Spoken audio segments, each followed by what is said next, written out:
నమస్తే, నేను Kavitha. Welcome to I Dream News. సీట్లని అనౌన్స్ చేసిన తర్వాత లెఫ్ట్తో పొత్తెక్కడిది, ఇది ఎన్నికల సమయంలో కేసీఆర్ చేసినటువంటి వ్యాఖ్యలు. మరి ఇప్పుడు పార్లమెంట్ ఎన్నికల నాటికి ఎందుకు బీఎస్పీతో పొత్తు పెట్టుకోవాల్సినటువంటి పరిస్థితి ఏర్పడింది? ఈ మార్పు దేనికి సంకేతం?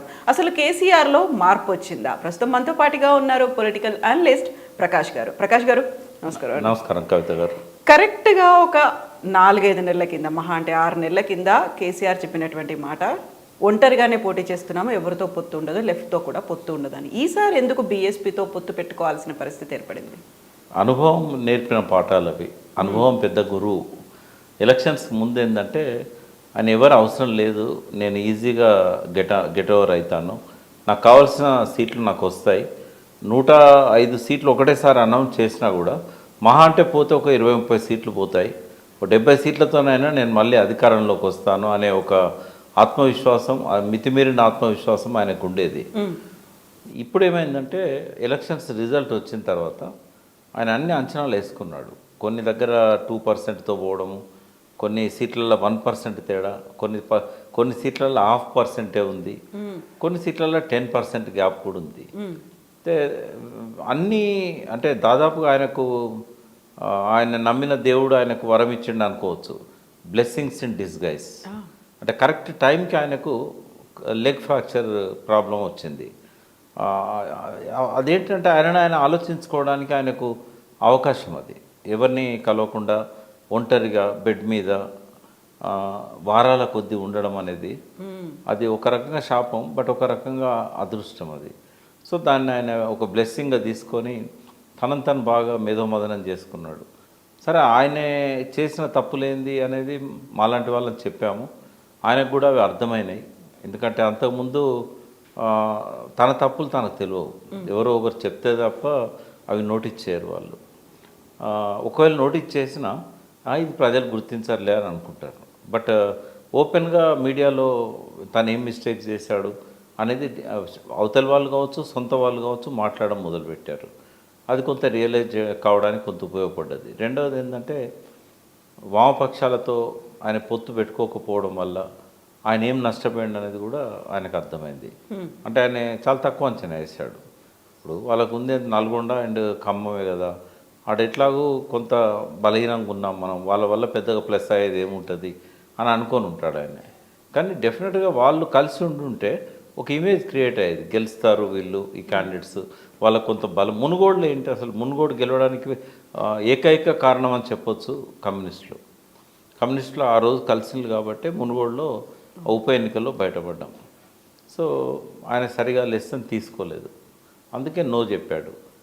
తన తప్పు వల్ల ఎన్ని సీట్లు ఓడిపోయినామో అర్థమైన తర్వాత ఇప్పుడు బీఎస్పీ ఉండడం అనేది తనకు అవకాశం. అది తను కొన్ని సీట్లలో ఆ 1%, 2% డిఫరెన్స్ వచ్చిన కాడ కొంత మెజారిటీ పెంచుకోవడానికి బీఎస్పీ ఉపయోగపడుతుంది. అన్నిటికంటే ఎక్కువ ఏంటంటే బీఎస్పీతోనే పొత్తు.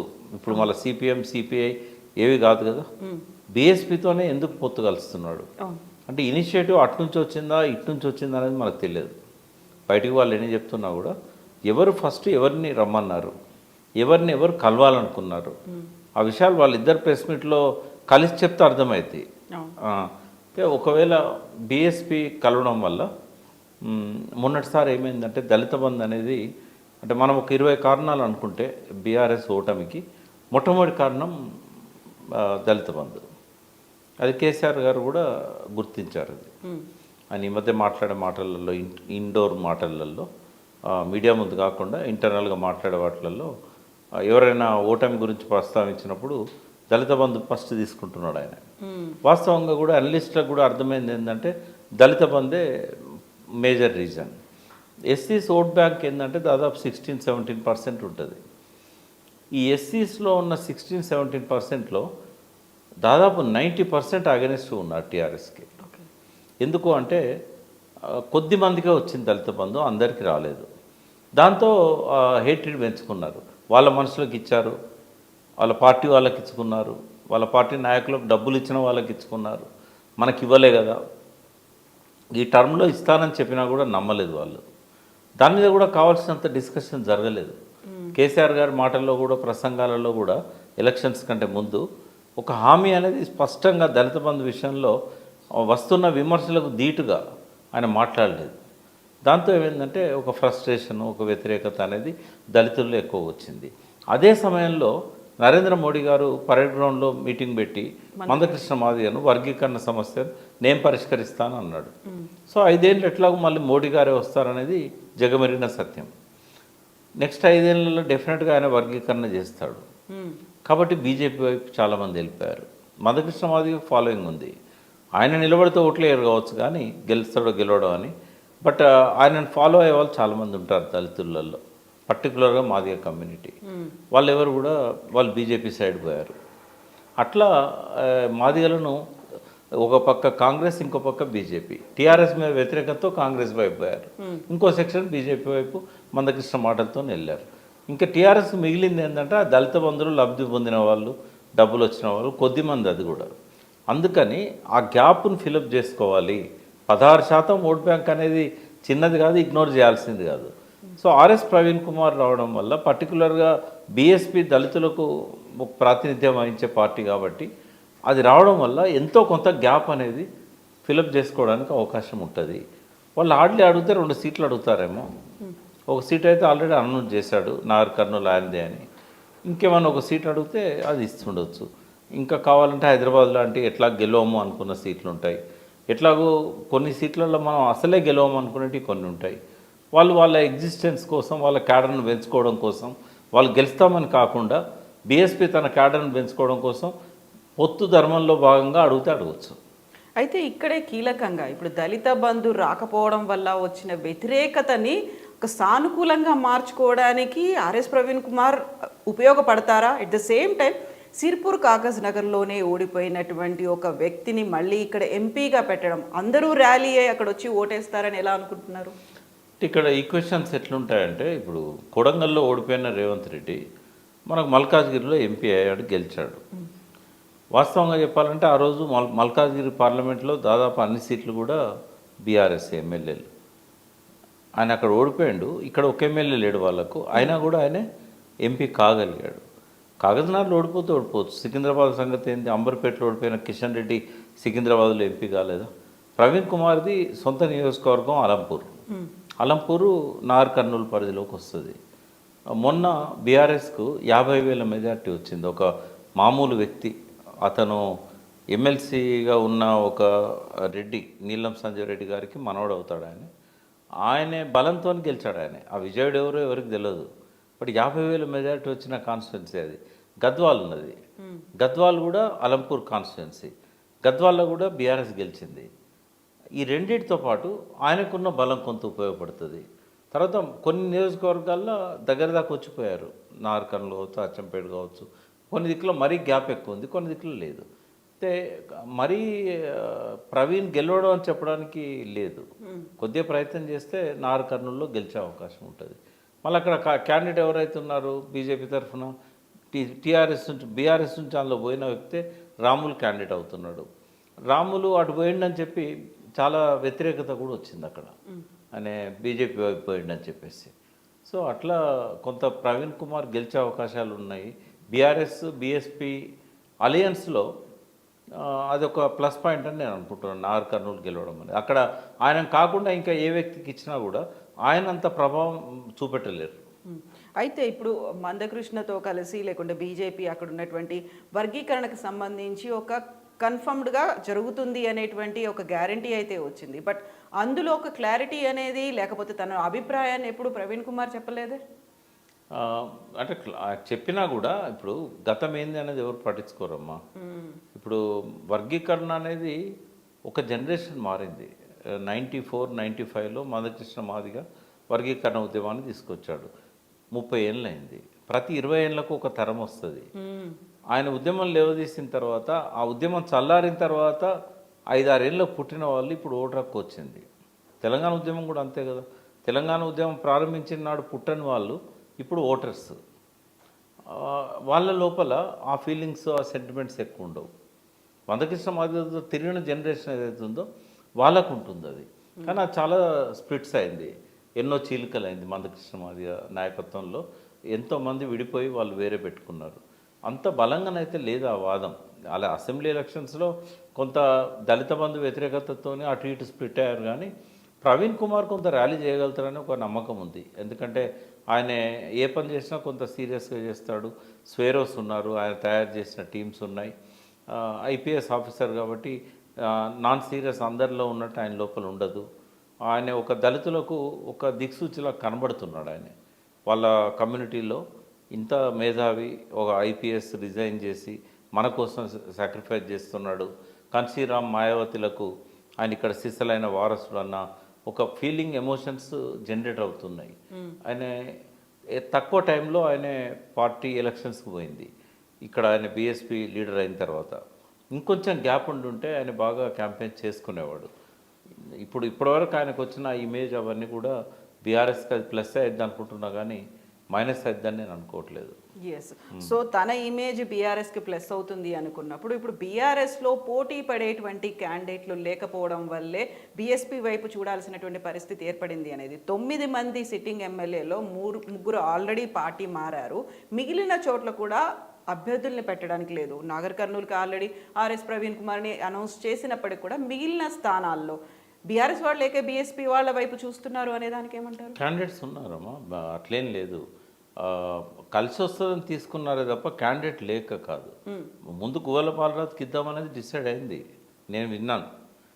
గువ్వల బాలరాజు అచ్చంపేటలో ఓడిపోవచ్చు, కానీ ఆయనకు ఫాలోయింగ్ ఉంది, డబ్బు ఉంది, పలుకుబడి ఉంది, చేసుకోగలుగుతాడు, యంగ్ యువకుడు. కాబట్టి ఆయనే క్యాండిడేట్ అయ్యేవాడు. బహుశా రాములు బయటికి పోవడానికి కూడా నాకు ఇస్తారో ఇవ్వరో, బాలరాజు పేరు వినబడుతున్నది అనేది ఒక కారణం. ఆయన ప్రవీణ్ కుమార్ వస్తాడని చెప్పుకోలేదు ఆయన. కాబట్టి క్యాండిడేట్స్ లేరు అనేది కరెక్ట్ కాదు. ఎక్కడైనా ఉన్న వాళ్ళ ఇప్పుడు ఒక పొరపాటును సరి చేసుకునే క్రమంలో కేసీఆర్ గారు బాగా ఆలోచించి తీసుకున్న నిర్ణయం ఏంటంటే, మనం అప్పుడు ఎవరిని అడగకుండా అందరికి టికెట్లు ఇచ్చాం, ఓడించారు. ఈసారి అట్లా ఇవ్వకూడదు. ప్రతి జిల్లాలో ఫస్ట్ బీఆర్ఎస్ పుట్టిన తర్వాత, అంటే నేను వన్ ఆఫ్ ది ఫౌండర్ మెంబర్గా పార్టీకి 23 సంవత్సరాల కాలం గడిచిపోయిన తర్వాత మొదటిసారి సమీక్షలు చేశారు. ఆ చరిత్రలోనే సమీక్ష అనేది లేదు. నేను అడిగాను కేసీఆర్ గారిని, మొట్టమొదటి ఉప ఎన్నిక మెదక్లో జరిగింది. కర్నల్ రామచంద్రరావు గారు చనిపోతే ఉమాదేవి గారికి టికెట్ ఇచ్చారు. పోచయ్య అని ఒక మున్నూరు కాకపోతే నిలబెట్టాము, ఓడిపోయాడు. సమీక్ష చేద్దామనంటే సమీక్షలు వద్దులే, ఎందుకంటే ఒకరి మీద ఒకరు ఆరోపణలు చేసుకొని కొట్టుకుంటారు, మనకు తెలిస్తే చాలు కారణం ఏంది అనేది. మనం కొంత మన వ్యక్తులతో మాట్లాడుకుందాం, మనకు ఫీడ్బ్యాక్ వస్తుంది, తెలుస్తూనే ఉంది కదా అని చెప్పి క్యాష్ ఫ్యాక్టర్ పనిచేయలేదు, సింపతి వేవ్ పనిచేసింది. మన వాళ్ళు ఎక్కడైనా ఉంటుంది అది, కొంత ఒకరు అసంతృప్తితో పనిచేయని వాళ్ళు ఉంటారు, డబ్బులు ఇవ్వలేదని పనిచేయని వాళ్ళు ఉంటారు. కాబట్టి సమీక్షలతో లాభం లేదు అన్నాడు. ఆయన మాట అన్న తర్వాత మేము ఎన్నడూ మళ్ళీ సమీక్షల గురించి అడగలేదు. నేను జనరల్ సెక్రటరీగా చాలా కాలం ఆయనతో పాటు ఆ పార్టీలో ఉన్నా కదా, ఎప్పుడు కూడా సమీక్షల గురించి ఎవరం మేము మెదపలేదు కూడా. ఆయనే మీటింగ్లో చెప్పేవాడు ఈ కారణాల వల్ల ఓడిపోయినామని. ఫీడ్బ్యాక్ అనేది ఆయన ఓన్గా తీసుకున్న ఫీడ్బ్యాకే. మొట్టమొదటిసారి కలెక్టివ్గా ఫీడ్బ్యాక్ తీసుకున్నారు. సరే అందరినీ మాట్లాడించారా అంటే వీలైనంత వరకు కొంతమందితో మాట్లాడించారు. ఒక 10 మంది 8 మంది ఒక్కొక్క పార్లమెంట్ సెగ్మెంట్లో. అదొక ఎక్సర్సైజ్ జరిగింది. రెండవది ఏంటంటే first time TRS cadre TRS నాయకత్వానికి వ్యతిరేకంగా, నాయకత్వం చేసిన తప్పులకు వ్యతిరేకంగా మొట్టమొదటిసారి గొంతు విప్పే అవకాశం వాళ్ళకు వచ్చింది. అంటే అది అవసరం. ఒకవేళ వెంటిలేషన్ లేకపోతే లోపలనే పెట్టుకుంటే వాళ్ళు ఆ పార్టీలో ఉండరు. మాట్లాడినిచ్చారు, వింటున్నారు. నవ్ వీఆర్ లిజనింగ్ అనే కాడికి తీసుకొచ్చారు టీఆర్ఎస్ను. కొన్ని కరెక్షన్స్ అనేవి స్టార్ట్ అయిపోయాయి. ఎక్కడైతే లోటుపాట్లు నేనేమంటున్నా, వీఆర్ లిజనింగ్ అనే కాడికి తీసుకొచ్చారు. వీఆర్ చేంజింగ్ అనేది తీసుకురావాలి. మేము మారుతున్నాం అనేది చెప్పగలగాలి.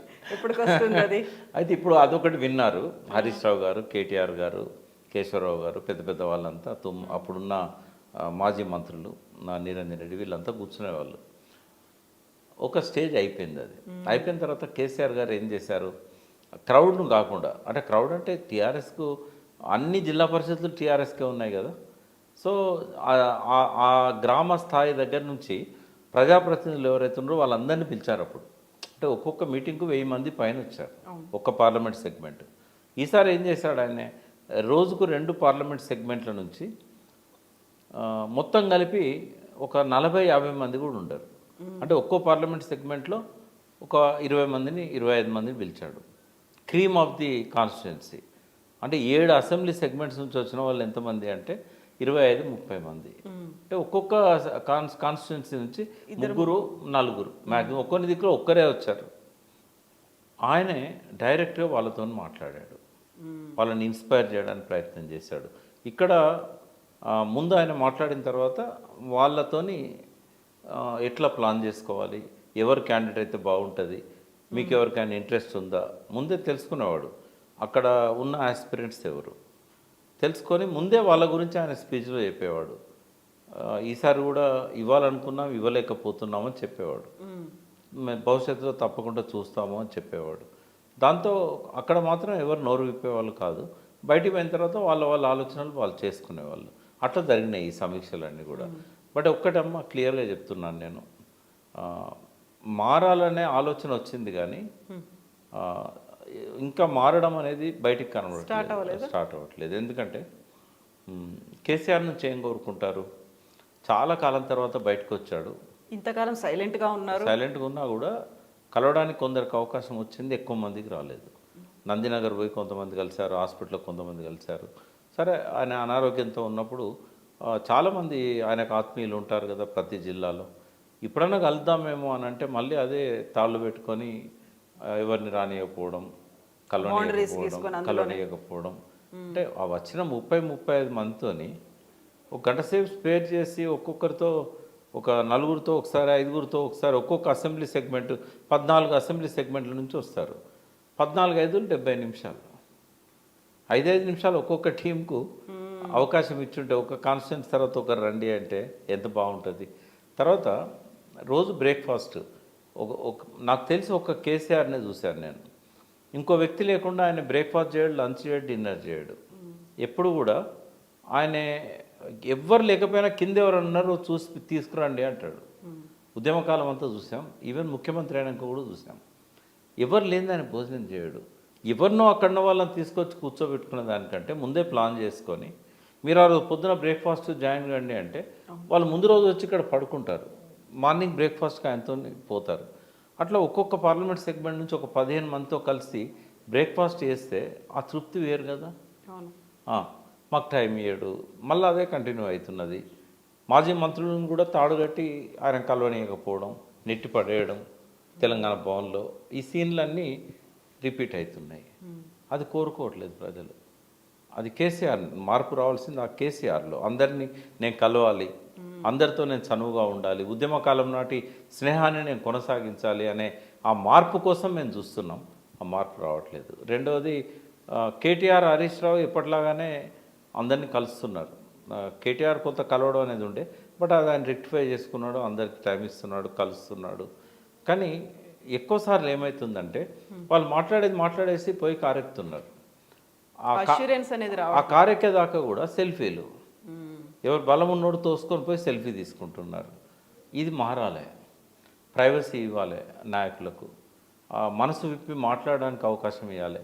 ముందు వాళ్ళు చెప్పేది వినాలి, తర్వాత వీళ్ళు చెప్పాలి. అది జరగట్లేదమ్మా. ఇంకోటి, పార్టీ ప్రక్షాళన. మీతో ఇంటర్వ్యూలో చక్రపాణి గారు మాట్లాడింది నేను విన్నాను. 100% ఆయన చెప్పింది కరెక్ట్. మేము కూడా చెప్పాను, టీఆర్ఎస్ పార్టీ గాల్లో ఉంది, కేవలం ఎమ్మెల్యేలను నమ్ముకున్నారు అని.